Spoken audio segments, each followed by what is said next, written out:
Alors, la matinée va se dérouler de la manière suivante.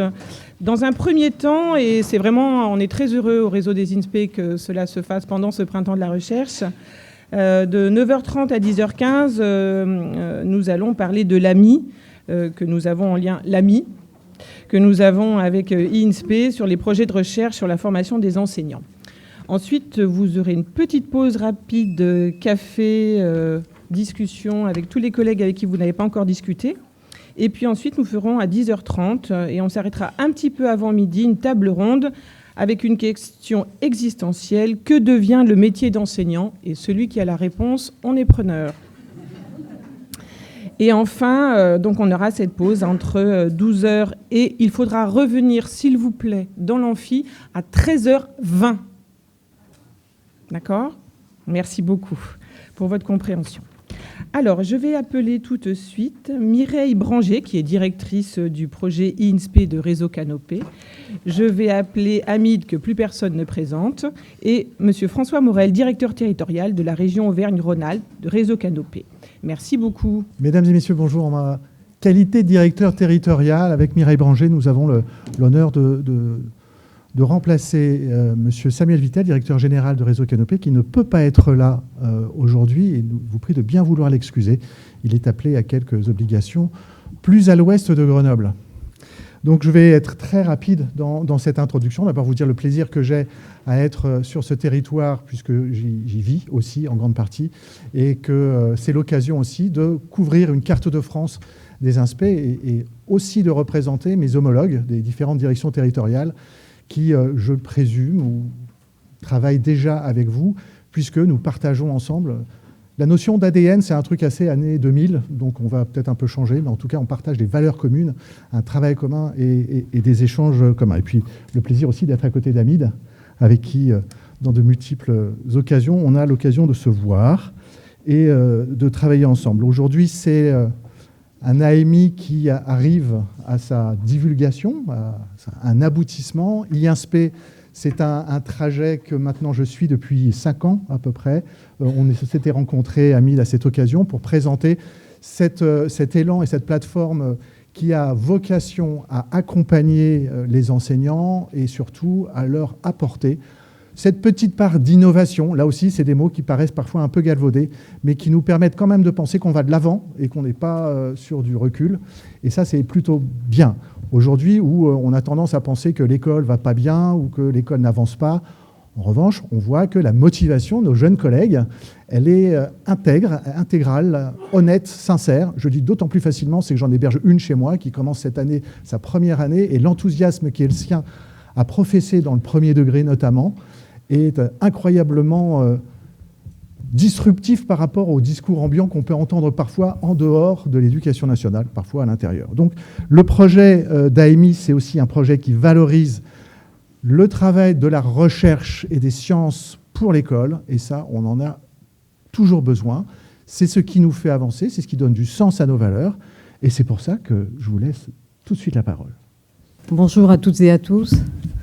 On est très heureux, Hamid et moi, d'annoncer ces résultats qui, on va le dire, le répéter, témoignent à la fois d'un travail entre nous depuis maintenant des années, qui se fluidifie, qui s'améliore et qui est arrivé, je trouve, à un point d'entente aussi très, à la fois très, très fructueux et très agréable. Je vais vous rappeler ce que c'est qu'INSPE, ou peut-être pour certains vous l'apprendre, je reste très modeste sur cela. INSPE, comme son nom ne l'indique pas, n'est pas un INSPE en ligne. C'est un projet France 2030 qui, vous l'avez entendu, a été et porté par Réseau Canopé au nom d'un consortium beaucoup plus vaste, dont vous voyez quelques-uns des partenaires, l'AEFE, le CNED, École UMA, l'enseignement agricole, France Éducation, ONICEP, et puis au premier plan, au premier degré, le réseau des INSPE et tous les INSPE, vous ne le saviez peut-être pas, qui étaient partenaires et membres de ce consortium et qui se déploie avec trois dimensions. La première, c'est le développement et le déploiement d'une plateforme qui est en place depuis 2 ans, qui est e-INSPE. La production et l'animation des formations de cette plateforme. Aujourd'hui, on est à 55 formations en ligne qui sont publiées. Et puis, une troisième action qui est une action de recherche et de développement, sur la formation à distance et en hybridation, ce qui montre particulièrement l'importance de la recherche dès l'origine dans ce projet financé pour 10 ans par France 2030.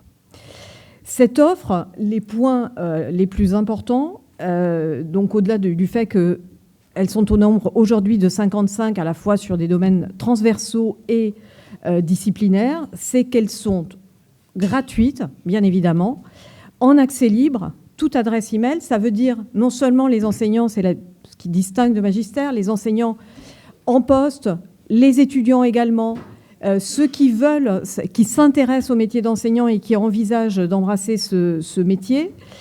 Et puis, bien évidemment, les étudiants, qu'ils soient en INSPE, qu'ils soient en licence, et on l'a vu puisqu'on a mis en place un parcours de préparation à l'oral 2 pour les étudiants de troisième année de licence ce printemps.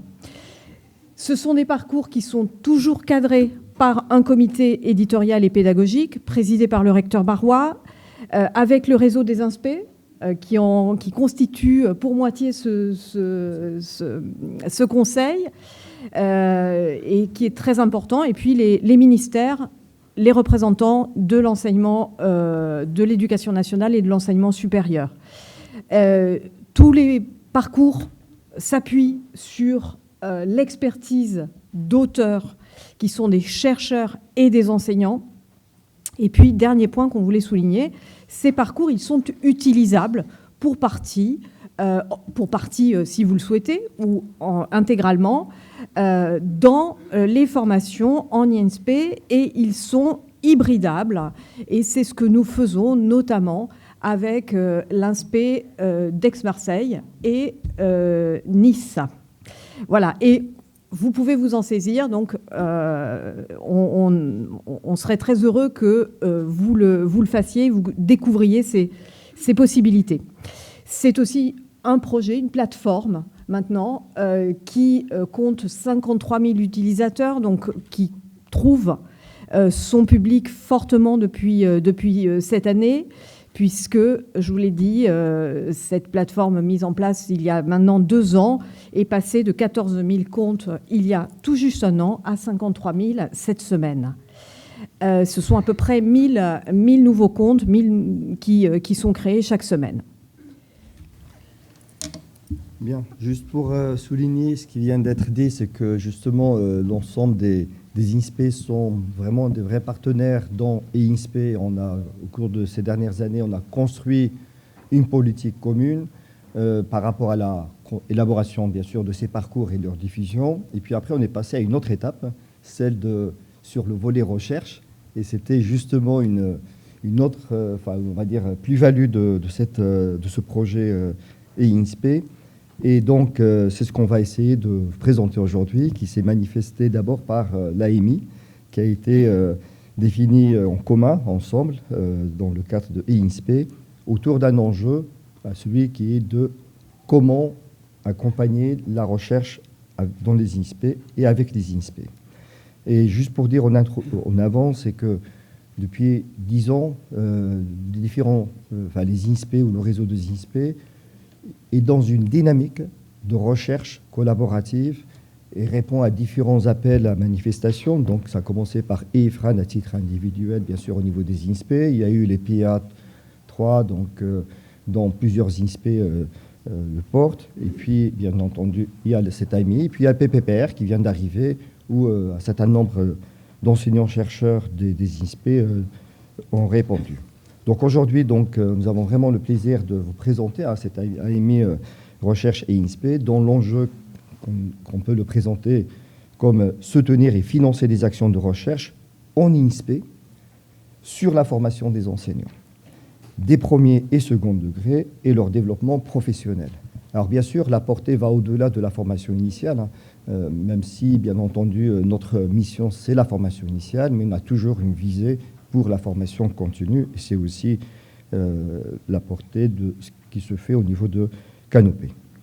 Alors, les porteurs de projets, donc, qui peut être, donc ça a été défini et acté, ça peut être des INSPE en partenariat avec des laboratoires de recherche dans leur environnement, soit académique, soit hors académie. Et donc, associer laboratoire de recherche, pour nous, c'est fondamental, dans le sens où ça crée une dynamique entre une composante qui a comme mission la formation et des structures qui sont des laboratoires de recherche, et cette dynamique-là, elle est fondamentale.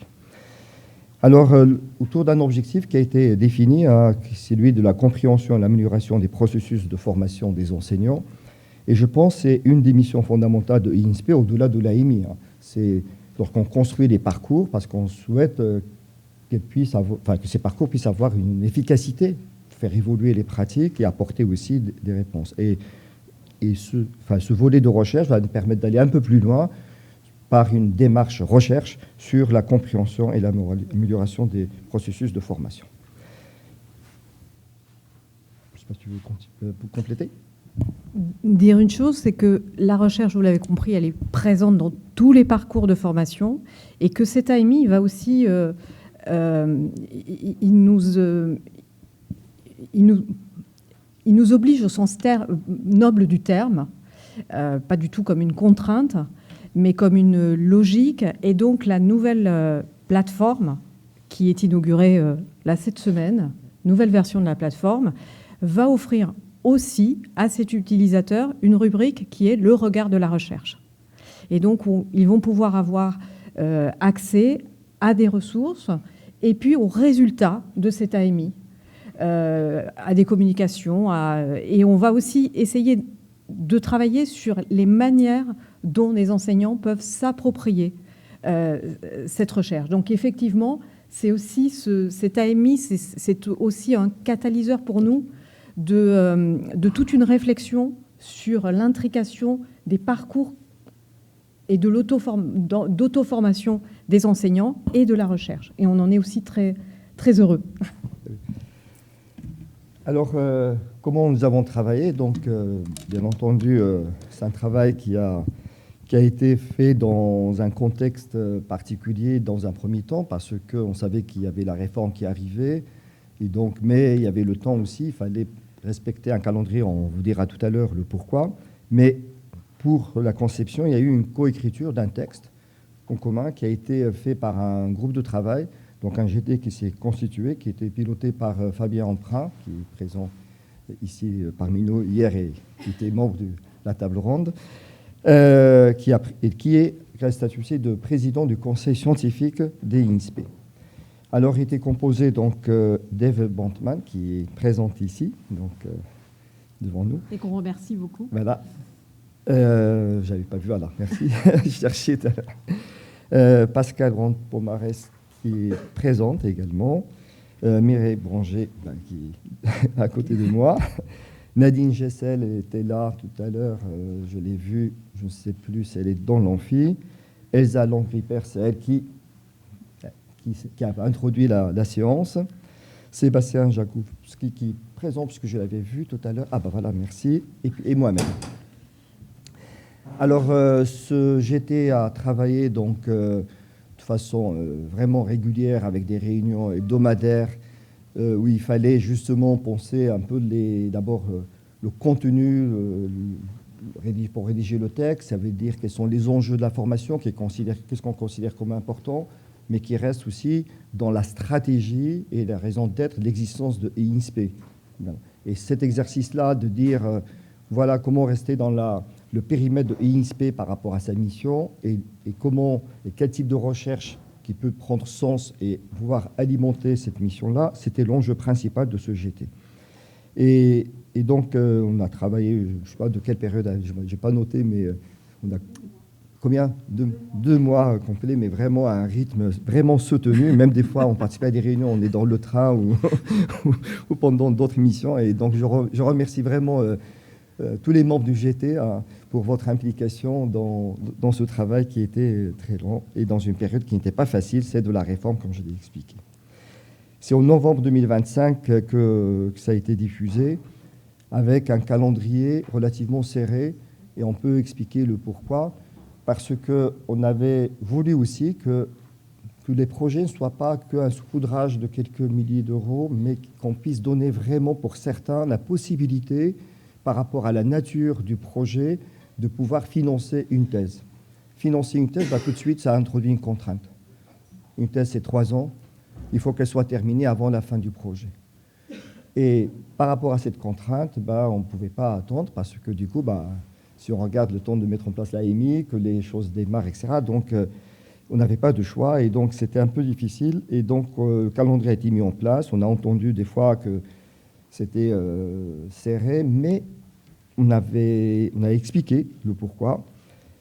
Je pense qu'on a prolongé un petit peu, il me semble, mais de mémoire. Et ce qu'on peut dire par la suite, c'est que justement, les gens sont mobilisés au niveau national. Et ça, on va vous dire tout à l'heure un peu plus sur les contributions. Après, il y a une constitution d'un jury. On a voulu qu'il y ait une transparence dans le processus, parce que c'est difficile. INSPE, les INSPE sont partenaires.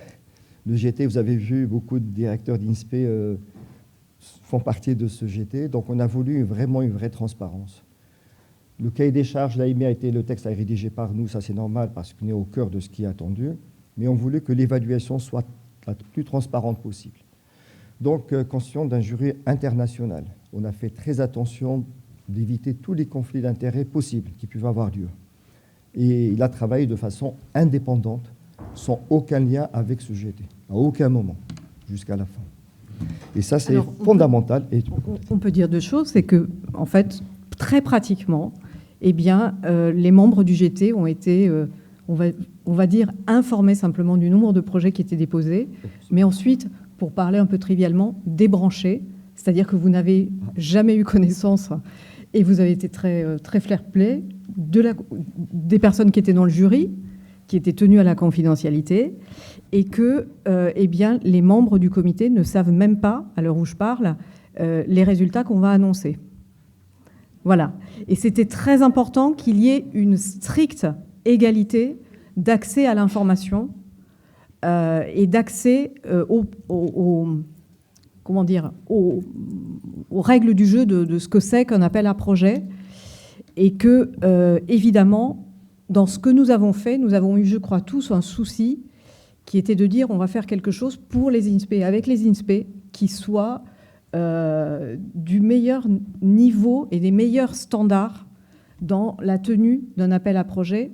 Et ça, je crois qu'on s'y est vraiment tenu. Et donc, c'était effectivement aussi la raison de cette constitution de ce jury international qui a été présidé par une Française, Catherine Mongenet, qui a été longtemps vice-présidente numérique de l'Université de Strasbourg et qui ensuite a été directrice ou présidente du GIP FUN, France Université Numérique, jusqu'il y a 2 ans, qui a également été chargée de mission pour les dossiers France 2030 auprès de la direction du numérique éducatif du ministère de l'Éducation nationale, et puis qui a aussi une expérience des jurys PIA, donc qui était aussi à qui on n'allait pas la raconter, pour dire les choses très, très clairement, et qui est connu pour sa rigueur. Avec des critères de sélection qui étaient connus pour les... et là aussi, c'était une question de transparence pour les porteurs du jury, avec des enjeux, 3 grands enjeux identifiés, relever et apporter des réponses adaptées aux besoins de la formation tels qu'on les connaît aussi par de multiples questionnaires, de multiples enquêtes adressées aux enseignants français et européens, développer de nouveaux dispositifs ou outils d'analyse et de nouvelles techniques de formation qui peuvent nourrir INSPE, qui peuvent aussi évaluer INSPE, et puis servir de moyens d'essaimage aussi, de dispositifs de formation qui ont pu, on sait que c'est un enjeu crucial, une fois qu'on a financé des projets, que fait-on en termes d'essaimage de ces dispositifs qui ont été financés. Eh bien, c'était aussi un des enjeux de pouvoir servir de moyens d'essaimage de ces projets de recherche déjà aboutis via INSPE. Alors, c'est le grand moment d'annonce des projets lauréats.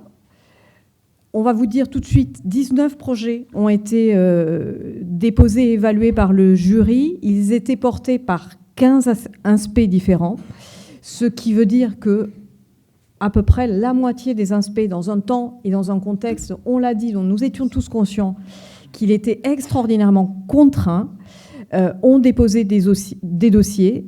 9 projets ont été retenus par le jury et proposés par le jury. Et évidemment, on a suivi la décision du jury, qui représente 950 900 €, mais qui représente, on ne l'a pas noté, en coût complet de ces dossiers, un peu plus de 2 millions. C'est-à-dire que, là aussi, un des critères pour le jury, c'était de bien s'assurer que le projet était véritablement intégré et pensé par les laboratoires avec un investissement des laboratoires et des INSPE.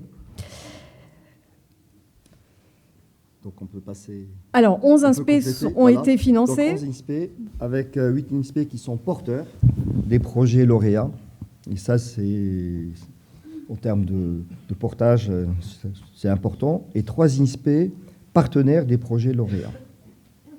17 laboratoires financés, ce qui montre justement l'implication des laboratoires, leur engagement dans ces projets de recherche, dans les laboratoires qui sont des unités de recherche porteurs et 8 qui sont laboratoires des composantes associées.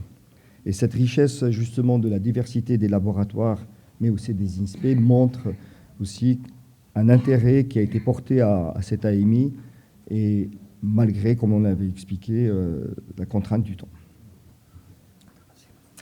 Alors, 9 projets sont lauréats. On va vous les présenter très brièvement et on va surtout... alors, personne n'est au courant, c'est l'exercice. On voulait aussi que votre soirée, hier soir, soit la meilleure possible. Et ces projets sont annoncés par ordre alphabétique. Et on sait qu'un certain nombre de porteurs, directeurs d'INSPE, porteurs de laboratoires, chercheurs, étaient avisés non pas du résultat, mais qu'on allait annoncer les résultats et de se préparer, puissent nous rejoindre, parce que vous allez voir simplement le résumé, mais peut-être que les uns et les autres, vous pouvez dire deux petits mots de votre projet. Donc on y va bien par ordre alphabétique, donc c'est pas aléatoire. Donc le premier projet qu'on présente, qui fait partie des lauréats, donc c'est co-construction et expérimentation en éducation à large échelle pour la formation, qui est porté par l'INSPE de Lyon en partenariat avec l'INSPE de Paris. Donc on voit bien ici 2 INSPE. Le laboratoire de recherche en neurosciences de Lyon en partenariat avec l'APSID, qui est Paris Cité INSPE de Versailles, et le laboratoire qui est à Lyon, S2 HEP. Alors, la présentation là, je ne sais pas s'il y a un représentant soit de l'INSPE ou du projet ou du laboratoire présent. Non ? Non. Ah bon. On espère que les autres... Donc vous avez un petit résumé qui présentait le...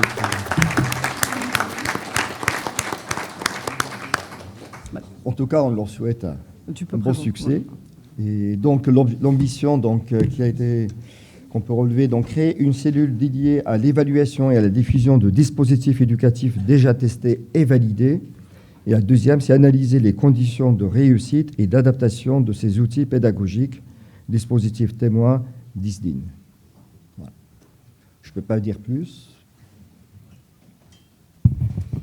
Et si ce n'est que leur souhaiter vraiment un bon projet et un bon déroulement. Et on va passer au deuxième.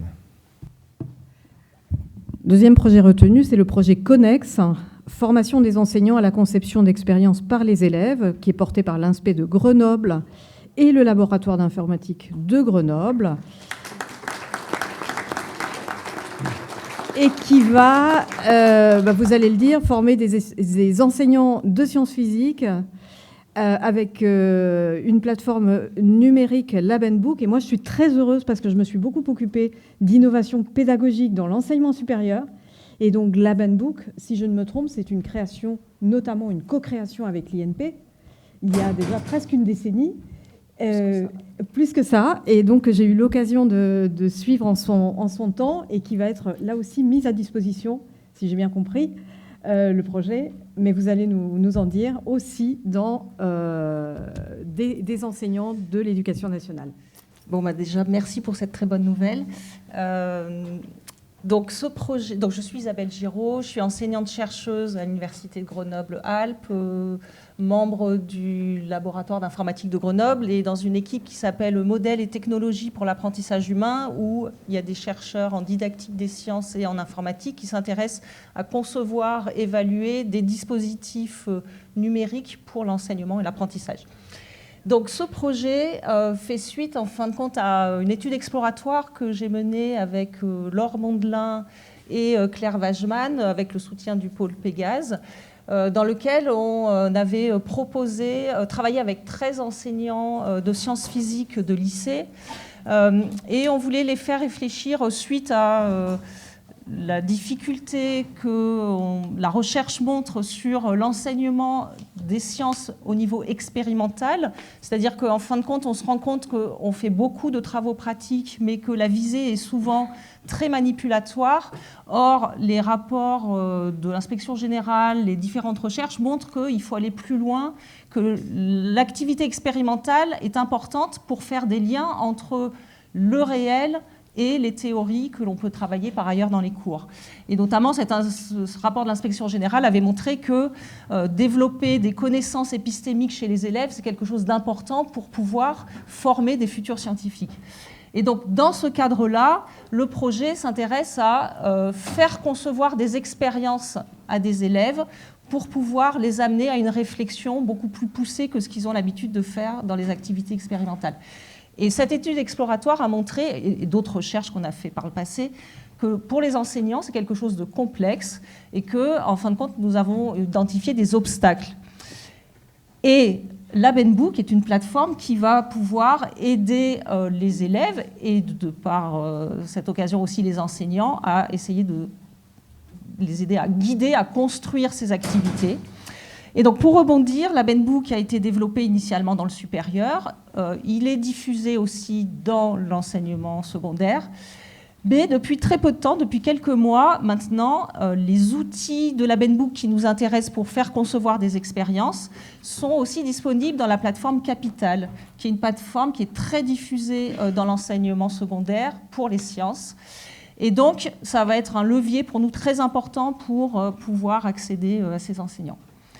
Alors, je ne sais pas si j'en dis 2 mots de plus sur le projet, peut-être que j'ai déjà beaucoup parlé, donc je vais m'arrêter là. Mais voilà. Et donc, il y a une thèse. Merci. Peut-être qu'on va faire une photo.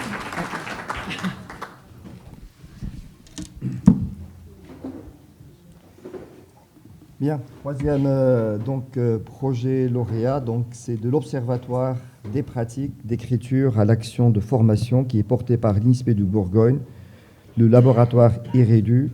Donc l'ambition, c'est conception de modules de formation fondés sur des situations réelles d'enseignement de l'écriture au lycée professionnel, approche expérimentale, collaborative et interprofessionnelle. Voilà.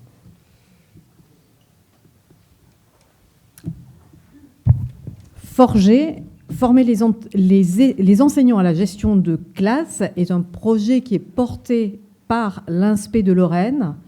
Je le répète, il fallait un porteur officiel, hein, donc c'est pour ça institutionnel, pour des questions ensuite de convention, mais évidemment, on avait aussi favorisé ces partenariats. Donc l'INSPE de Lorraine, en partenariat avec l'INSPE de Strasbourg, et le laboratoire interuniversitaire des sciences de l'éducation et de la communication de l'Université de Lorraine, de l'Université de Strasbourg et de l'Université de Haute-Alsace-Mulhouse. Je ne sais pas s'il y a des représentants d'une ou de plusieurs de ces institutions. Je sais que François Goer de l'INSPE de Strasbourg est en réunion et en visio quelque part à côté? Non. Alors, c'est un projet qui va consister à développer, tester, évaluer un dispositif de formation hybride destiné aux enseignants du premier degré pour les accompagner dans l'organisation de la classe et la création d'un climat d'apprentissage apaisé. C'est vrai qu'on avait fait des résumés très courts, en se disant que des chercheurs allaient pouvoir les expliquer, en tout cas, n'allaient pas répéter ce qu'on avait pu mettre, mais pour vous donner simplement une petite idée.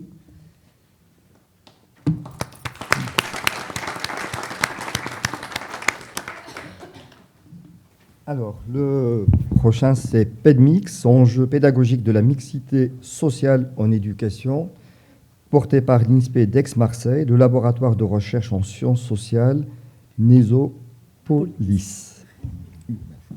Et donc, vous le voyez, c'est un projet qui va, là aussi, concerner un sujet qui est très important. On le voit hein, dans les enquêtes pour la formation pour les enseignants, et puis dans le contact et dans la pratique qu'on peut avoir avec eux sur les enjeux de la diversité socio-culturelle, et là aussi, comment au mieux accompagner tous les élèves. Le projet suivant est Profélite, produire des outils de formation à l'enseignement explicite de la lecture littéraire, qui est porté par l'INSPE de Nice et le laboratoire l'INE, laboratoire d'innovation et numérique pour l'éducation. C'est un projet qui consiste à développer une formation pour renforcer l'enseignement de la lecture et de la compréhension des textes littéraires en cycle 3 et 4, et qui va reposer sur un travail, une collaboration dans une communauté de pratique pluricatégorielle. Est-ce que, d'abord, on les félicite.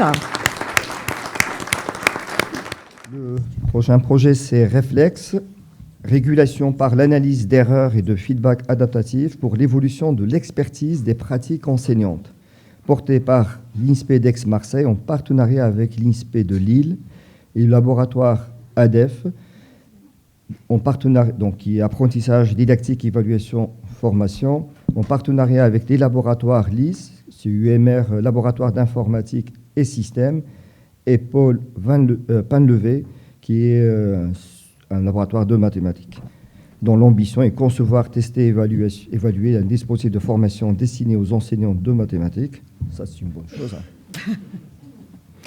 Améliorer leur pratique d'évaluation en les aidant à analyser les erreurs des élèves et à fournir des feedbacks adaptatifs. Et donc, je ne sais pas s'il y a... Bon, voilà.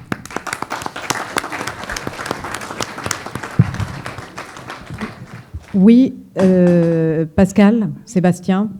Non, c'est Pascal. On se rapproche puisque c'est aussi l'occasion de dire que c'est une belle collaboration entre deux INSPE, et donc j'en suis ravie. Et du coup, comme j'ai déjà dit, j'ai déjà parlé pour un projet, je vais donner le nom des porteurs pour Marseille. C'est Karine Isambard et Karine Millon-Forêt. Donc on va être très très heureux de leur annoncer la bonne nouvelle, et merci donc au jury. Mais je vais te laisser la parole, Sébastien. Tu as tout dit. Bonjour à toutes et tous. Écoutez, très heureux d'être en partenariat avec l'INSPE d'Aix-Marseille. L'axe fonctionne bien. Et pour ce qui concerne l'INSPE de l'Académie de Lille, le collègue particulièrement impliqué, Thomas de Vittori, qui est un collègue professeur des universités en didactique des mathématiques, effectivement au laboratoire Paul Pinlevé. Il sera très heureux à la fois d'être impliqué, que le projet aboutisse, et bien sûr du partenariat avec l'INSPE d'Aix-Marseille. Merci à vous. Merci.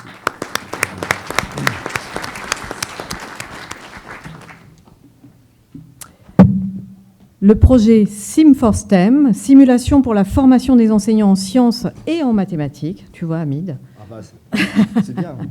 qui est porté par l'INSPE de l'Académie de Versailles, en partenariat avec l'INSPE de Reims, et le laboratoire de didactique André Revuse.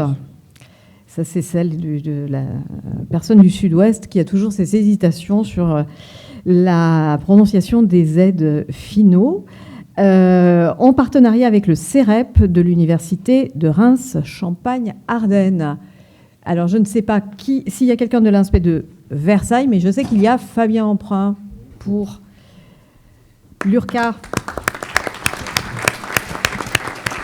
Merci beaucoup. Donc, Maha Aboud, la porteuse du projet, et Fanny Marciano, la directrice de l'INSPE de l'Académie de Versailles, m'ont demandé, au cas où nous serions sélectionnés, de dire quelques mots. Donc, ce projet, en partenariat avec l'INSPE et l'Académie de Reims, il vise, à l'origine, l'idée était d'intercaler entre les boucles qui permettent de produire et de former à des connaissances et des savoirs dans INSPE et la boucle pratique, d'intercaler de la simulation informatique de classe. C'est-à-dire de permettre aux enseignants d'expérimenter ce qu'ils ont appris autour de simulations avec des avatars d'élèves au lieu d'avoir des élèves. Et donc, ce projet, il vise donc à produire des connaissances nécessaires pour concevoir les simulateurs, produire des connaissances sur la formation des enseignants sur simulateurs et dégager, in fine, un modèle pour concevoir des simulateurs dans la formation des enseignants.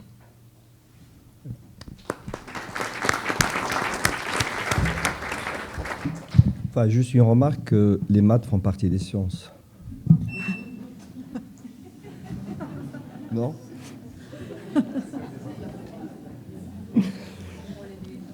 Allez, la suite. C'est moi ? Ouais. Oui. Donc la suite, c'est projet Tech MHEF. Teach, pardon, oui. Excuse-moi. Ah oui, c'est en français. Donc Teachers Mental Health France. De l'expérimentation à l'essaimage, former des enseignants français à la santé mentale des enfants, qui est vraiment un sujet d'actualité sociétale et qui est très important, qui est porté par l'INSPE de Bordeaux et le laboratoire de recherche de Bordeaux Population Health, donc c'est une UMR, enfin l'INSERM, pardon, Santé publique, en partenariat avec le laboratoire de psychologie, de développement et de l'éducation de l'Université de Bordeaux. Je ne sais pas s'il y a des représentants. Eh bien, Damien. Bonjour à tous. Alors moi, je ne suis pas le porteur non plus. Je suis de l'INSPE de Grenoble et comme l'INSPE est un petit monde, les collègues de Bordeaux m'ont demandé de représenter leur projet, auquel je ne collabore pas, mais je connais leur sujet. Donc c'est un sujet qui s'intéresse à la santé mentale des élèves, préoccupation qui est grandissante aujourd'hui et qui affecte le bien-être des élèves au premier chef, mais aussi leur trajectoire scolaire. Et le but du projet, c'est de développer la littératie en santé des enseignants du premier degré, c'est-à-dire mieux connaître les connaissances, les croyances, les compétences qui sont liées au développement de gestes professionnels chez les enseignants qui participent à mieux prévenir les questions de santé mentale. Et donc, il ne s'agit pas de faire en sorte que les enseignants du premier degré qui vont participer à ce projet-là deviennent des thérapeutes, c'est plutôt de les aider et de les former à mieux faire face. Alors que la formation en INSPE, pour l'instant, elle s'intéresse peu ou pas suffisamment à cette question de la santé mentale. Et donc leur projet s'organise en 3 axes. D'abord, faire une enquête nationale et mieux documenter ce que l'on sait aujourd'hui de la littératie, c'est-à-dire de la maîtrise des connaissances, croyances et compétences des enseignants du premier degré sur la santé mentale. De développer une formation sur la plateforme INSPE qui sera accessible en ligne à tous les professeurs du premier degré au niveau national pour les aider à renforcer cette littératie. Et le 3e axe, c'est en mesurer les effets, de voir quels sont les effets sur les enseignants et les élèves. Donc je leur transmettrai effectivement le fait qu'ils sont lauréats et merci pour eux. Voilà. Ne vous éloignez pas trop parce qu'on dit juste un mot de conclusion, mais après, et que ceux qui ont été cités se préparent, Elsa, vous n'allez pas y échapper, puisqu'on va vous demander de vous préparer. On voudrait une photo, naturellement, des lauréats ou des représentants des lauréats. Vous dire, avec Hamid, souligner que c'est évidemment... alors, je vais faire une référence que certains sont trop jeunes pour comprendre, et qui me vieillit considérablement. Mais bien évidemment, malheureusement ou heureusement, ça n'est pas l'école des fans. Tout le monde ne gagne pas. Et c'est toujours très compliqué pour un jury parce que, oui, on est toujours saisi. Il y a aucun projet qui soit mauvais où on se dise non, ça on écarte. Il n'y a pas de question. Et il n'y a eu aucun projet qui s'est placé dans ce contexte-là. Il y a des moyens financiers, vous l'avez vu, qui est une enveloppe fixée, et on est très heureux de pouvoir dire aussi avec Réseau Canopé qu'on a on a pu mettre dans la subvention qui nous a été accordée dans ce projet 1 million d'euros, c'est-à-dire 10% du projet pour cet axe recherche en collaboration avec les INSPE et que nécessairement ça contraint le nombre de projets qui sont retenus, que c'est toujours relatif les uns par rapport aux autres et aussi avec des priorités qui étaient vraiment la question de l'interaction, du positionnement aussi, enfin du positionnement. Est-ce qu'on allait travailler, est-ce que ces projets allaient travailler avec INSPE ? Et certains n'étaient peut-être pas dans cette optique d'un travail où n'avaient pas pris conscience de cette donnée. Mais dire à tout le monde qu'on a été très heureux de voir tous ces projets se présenter, parce que ça veut dire quelque chose de la recherche en INSPE, qu'on peut souligner ailleurs, que je crois, enfin je l'espère, mais je pense sans pouvoir trop m'avancer, que les prochains printemps de la recherche vont permettre d'avancer, de voir avancer ces projets, de partager leurs résultats progressivement, parce qu'il ne faut pas attendre des résultats immédiats. Je ne suis pas dans ceux qui croient que la recherche produit des résultats immédiats, mais en tout cas qu'on va voir se déployer ces projets. Et autour de ces projets, j'en suis sûre, des collaborations. Et puis aussi que ces appels, je pense, quand on travaille à la tête d'un INSPE, ça permet, ou d'une université, hein, du reste c'est la même chose, ça permet aussi de percevoir des signaux, des choses qui méritent d'être accompagnées. Et ça, je suis sûre aussi qu'il y a des projets qui ont été soumis, qui ont été nécessairement visés par les directeurs d'INSPE, et sur lesquels les directeurs d'INSPE vont se dire, tiens, ça, comment nous leur permettre de vivre. Je ne sais pas si je m'avance trop, mais je crois que ça va aussi... Il y a des choses qui vont pouvoir se passer. En tout cas, côté INSPE, dire tout l'intérêt qu'on a eu pour faire vivre cet AMI, cet appel, et puis maintenant qu'on est passé au-delà de l'appel avec des lauréats, de travailler avec eux de façon très, très proche et de travailler plus généralement à la diffusion de ce qui va se passer dans ces projets. Merci. Juste pour compléter, effectivement, donc c'est un point important puisque avant-hier, donc il y avait un webinaire sur la recherche et la réforme, bien entendu. Et un des points, un élément important à rappeler, c'est que à travers chaque réforme, les INSPE ont essayé de défendre leur rattachement à l'université.